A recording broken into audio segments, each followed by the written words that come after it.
Assalamualaikum warahmatullahi wabarakatuh. Bapak, Ibu, dan teman-teman sekalian, kami dari kelompok peneliti dengan nomor urut 118 di bidang ISHK MTSN 24 Jakarta Timur akan mempresentasikan hasil laporan penelitian kami yang berjudul Studi Kasus Pengalaman Siswa Kelas 8 terhadap Penggunaan Gawai dalam Meningkatkan Prestasi Belajar IPA di MTSN 24 Jakarta. Penelitian ini disusun oleh saya, Rizkina Alifatul Rashidah, dan rekan saya, Atida Madaya Kori Unini. Perkembangan teknologi informasi dan komunikasi terhadap penggunaan gawai telah membawa perubahan besar dalam dunia pendidikan. Gawai menawarkan potensi besar untuk membantu mendukung proses belajar. Namun, jika tidak digunakan dengan bijak, gawai dapat menimbulkan dampak negatif, terutama pada fokus dan motivasi belajar siswa. Dalam pembelajaran IPA, penggunaan gawai itu sangat efektif untuk mencari materi yang relevan.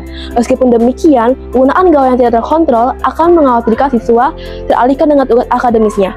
Di MTS 24 sendiri, penggunaan gawai sudah sangat umum di kalangan kelas 8. Tetapi belum ada penelitian yang mengkaji secara spesifik tentang hal ini. Kajian teori dan tinjauan pustaka. Dalam penelitian ini, kami mendefinisikan gawai sebagai alat elektronik portable seperti smartphone, tablet, ataupun laptop. Dalam konteks pendidikan, gawai dapat membantu siswa menggunakan aplikasi interaktif, mengakses sumber belajar online, dan membuat catatan digital. Namun, penggunaan yang tidak bijak akan mendapatkan dampak negatif seperti distraksi dan gangguan.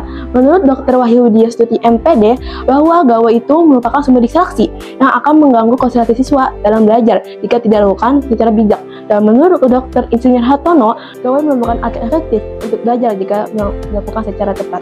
Lalu, metode penelitian. Penelitian kami menggunakan pendekatan kualitatif dengan metode studi kasus. Kami memilih 7 orang siswa kelas 8 di MTSN 24 Jakarta secara persuasif sebagai subjek penelitian. Teknik pengumpulan data utama kami adalah wawancara secara mendalam untuk mendapatkan pandangan, pengalaman, dan perasaan siswa. Kita melakukan observasi secara langsung untuk mengamati mereka penggunaan gawai saat belajar IPA langsung. Data yang terkumpul seperti hasil wawancara dan data observasi akan kami proses melalui 3 tahapan, yaitu reduksi data, penyajian data, dan penarikan kesimpulan. Untuk memastikan validitas data, kami menggunakan triangulasi untuk membandingkan hasil wawancara dengan hasil observasi. Hasil dan pembahasan. Hasil penelitian menunjukkan bahwa gawai memiliki dampak ganda terhadap pelajaran IPA. Di satu sisi, gawai bisa membantu kepahaman siswa, terutama pada materi visualisasi dan informasi detail, seperti sel-sel, planet, dan tabel periodik. Nah, itulah yang membuat materi yang susah dipahami menjadi mudah dipahami. Namun, gawai bisa menjadi sumber distraksi. Notifikasi dari media sosial ataupun game online seringkali mengganggu konsentrasi mereka yang menyebabkan penurunannya pemahaman.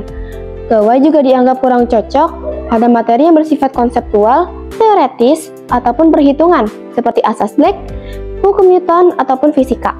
Penjelasan dari guru atau latihan soal dari buku secara langsung dianggap lebih efektif dalam pembelajaran. Berdasarkan kesimpulan tersebut, kami menyarankan untuk guru menggunakan gawai pada materi yang membutuhkan visualisasi seperti biologi, lalu membatasi penggunaannya pada materi yang menggunakan perhitungan, serta mengajarkan cara menghadapi distraksi pada penggunaan gawai.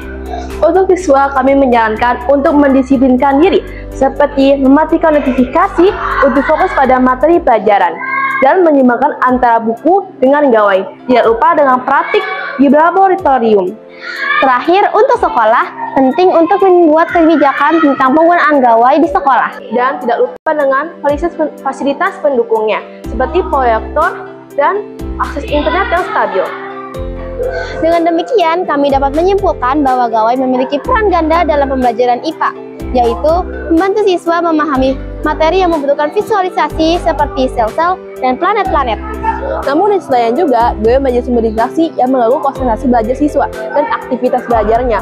Oleh karena itu, diperlukan pengawasan secara bijak agar proses belajar menjadi optimal. Sekian presentasi laporan penelitian kami. Terima kasih atas perhatiannya. Wassalamualaikum warahmatullahi wabarakatuh.